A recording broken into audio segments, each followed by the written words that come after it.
Here's Keith Pearson Toyota Time Saver Traffic. FHP and supporting agencies busy out on the roadways right now. More than 25 crashes they're working at last check. And you can take a look at this map with the road weather index.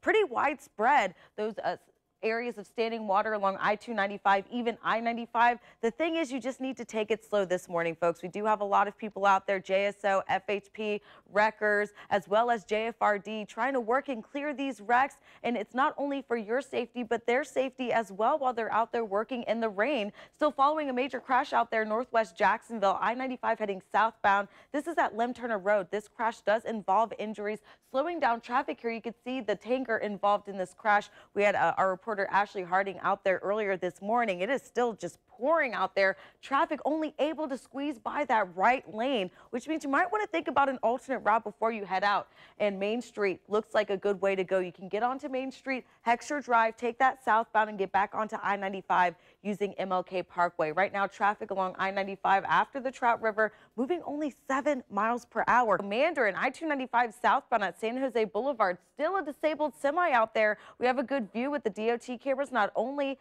is there some dense fog out there, but also that big old semi there blocking the right lane, causing traffic to move over into the left lanes. With that heavy fog, you've just got to be careful and use a lot of caution because people are trying to switch lanes at the last minute as they're coming up to where that truck is. Oh, it is. If you want a free car wash, there you go. Southside area, I-95 just south of Butler Boulevard.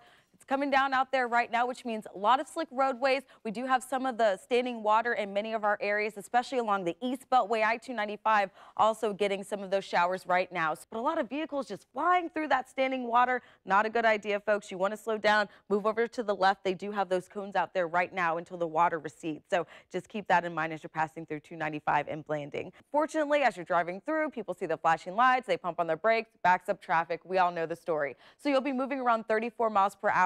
The bridge is obviously going to be some issues with visibility. You can see here with the Dames Point Bridge north and southbound, you could barely see. So a good idea is to stick to the right or left-hand lane so that you can see the lines to keep you in your correct lane. Hopefully things are going to clear up just a little bit once we hit 8:30. And on the Buckman, almost 10 minutes southbound to get across the bridge because of those delays. And here's what it looks like right now with the DOT cameras live. It is a tight squeeze out there all the way down southbound over to San Jose Boulevard, so allow plenty of time. Over in Mandarin, like I was just talking about, some heavy delays heading southbound, and this is all the way from Roosevelt Boulevard down to San Jose because there's a crash there involving injuries. Let's get to some of those speeds first.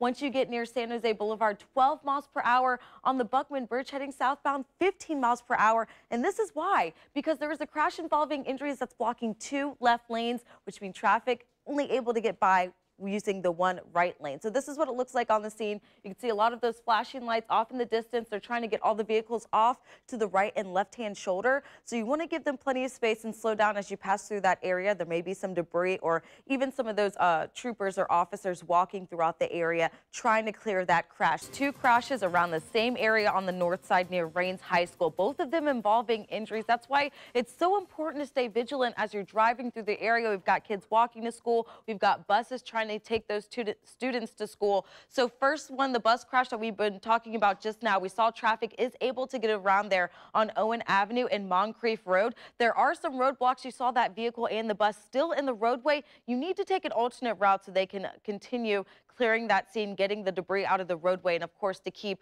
those troopers safe that are at the scene of that crash. So as you're traveling on Moncrief Road, get off at Cleveland Road, take that southbound, and then use Edgewood Avenue to access Rains High School from the east side of the high school. A peek out there with the DOT camera, I-95 at the Acosta Bridge. Things are looking pretty good. And the reason why I'm showing you the Acosta Bridge is because the Main Street Bridge is going to be closed starting tonight, 6:30 p.m. through Sunday at 6 a.m. Getting a little bit of TLC, some maintenance and mechanical improvements there. So you're going to have to detour using the Acosta Bridge. It's not going to affect you if you're planning to tailgate for the Jags game. That was your Keith Pearson Toyota Time Saver Traffic.